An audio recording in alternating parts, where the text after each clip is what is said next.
بەڵێ بێفشی سێ ڕۆژ شاندێکی بەڕێز وەزیری ناوخۆ لە بۆ مەسایلی ئەمنی چوبوون، شاندی تریش بەڵێ زۆر ئاساییە و دوجار پێشی هەفتە کە سەرۆکێرم لە بەغدا بوو بەڕێز عادل عەبدولمەهدی دیت لەوێ بڕیادرا کە لیژنەک پێک بێتن بە مەبەستی دانوستاندنی زیاتر لەسەر مەسائلی بودجە و هەروەها موچە و هەروەها مەسەلەی نەفت. ئیتر ئەو کاتی پێکینانی ئەو شاندا ئەو گفتوگۆیانە بە شێوەیەکی جددی ئەنجام دەدرێت. هەندێک ئەندامانی پارلەمان بەداخەوە تەبەن سوپاسی ئەندامانی پەرلەمانی کورتلەی کوردستانی لە بەغدا دەکەین کە ئیشێکی باشیان کرد، بەڵام لە هەمان کاتی هەندێک لەو بەڕێزانە هەندێک جار تەسریحاتن کە دەبتە مای دڵڕابژێ.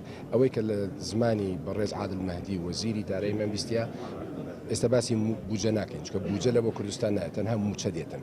موچەکەش بەشێکیتی هەمووی نییە، چکە ئێمە لە کوردستان 880 میلیارد دینار مانگانە دەدەینە موچە، ئەوەی کە ئێستا لە بەغدا 450 میلیارە.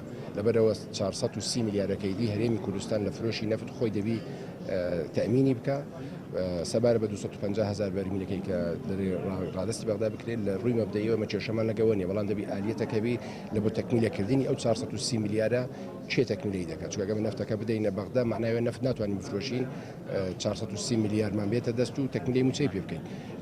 ئەوە ئالیەتی خۆی دەوێتن و ئەو پێکینانی ئەو لیژنەیەش لەسەر ئەو ئەساسەیە بە شێوازێک بتوانین ئەو گرفتانە چارەسەر بکەین.